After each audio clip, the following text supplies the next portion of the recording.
আসসালামু আলাইকুম। সবাই কেমন আছেন? আলহামদুলিল্লাহ আমি অনেক ভালো আছি। তো চলে আসলাম আজকে আবারও আরেকটি নতুন ভিডিও নিয়ে আপনাদের সামনে। মারিয়া লাইফস্টাইল থেকে আমি মারিয়ার আম্মু বলতেছি। তো চলেন আজকে রান্নাবান্নায় কী থাকছে সেটাই শেয়ার করি আপনাদের সাথে। এখানে বাইলা মাছগুলো আমি মাখায় নিছি। এখন বাইলা মাছগুলো আগে ভাজি করে আজকে ছোট মাছ রান্না করব। আর ছোট মাছ খেতে আমি ভীষণ পছন্দ করি। এখানে বাইলা মাছ ভাজি করে নিতেছি। আমি বেগুন দিয়ে চচ্চড়ি রান্না করব। আমার ভাত ফ্রাই হয়ে গেছে। বাইলা মাছ ভাজি না করলে আবার ভেঙে যায়, তো যেহেতু সবজি দিয়ে আমি একটু চচ্চড়ি রান্না করব এজন্যই আমি ভাজি করে নিতেছি। তো ভাজি করলে কি হয়, বাইলা মাছটা আর ভাঙে না, ভাল লাগে। এখন ট্যাংরা মাছগুলো ভাজি করে নিব আমি। ট্যাংরা মাছগুলো লবণ হলুদ দিয়ে মাখিয়ে তারপরে ভাজি বসাই দিতেছি আমি। ট্যাংরা মাছ দিয়ে আসলে টমেটো ঝোল আমার কাছে খুবই ভালো লাগে। ছোট মাছ দিয়ে টমেটো ঝোল টক যে কোনো কিছু দিয়ে রান্না করলে খুবই ভালো লাগে।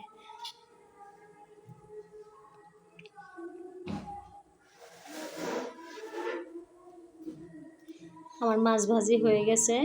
তো আমি এখন বাইলা মাছের চচ্চড়িটা বসাই দেওয়ার জন্য তো আমি এখানে পেঁয়াজ রসুন কুচি দিয়ে বাগারটা বসাই দিলাম প্রথমে। আমার বাগারটা হয়ে আসছে। তো আমি এখানে যে বেগুন আর আলু কুচি করে নিছি, আজকে বেগুন আর আলু দিয়ে চচ্চড়ি রান্না করব।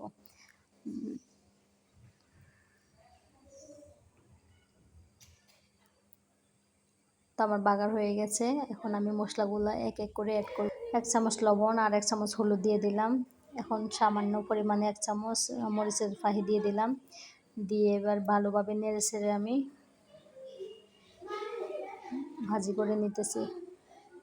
অল্প পরিমাণে একটু পানি দিয়ে দিলাম, দিয়ে মশলাগুলো কষাই নেব। মশলা কষানো শেষ, এবার আমি সবজিগুলো দিয়ে দিতেছি।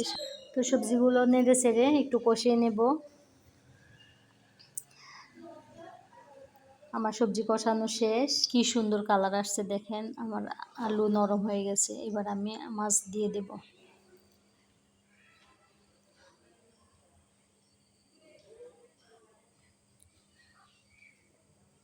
তো নেড়ে ছেড়ে দিতেছি আমি। এখন 4-5টা কাঁচামরিচ ফালি করে দিয়ে দেব।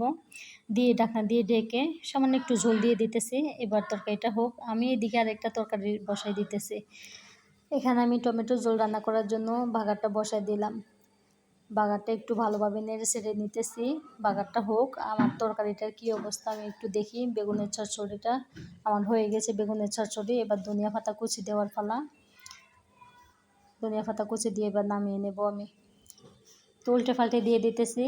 তো হয়ে গেল আমার বেগুনের চচ্চড়ি বাইলা মাছ দিয়ে। তো এখন আমি টমেটো ঝোল রান্না করার জন্য চলে আসছি এখানে। তো এখানে আমি বাগারের মধ্যে লবণ দিয়ে দিলাম।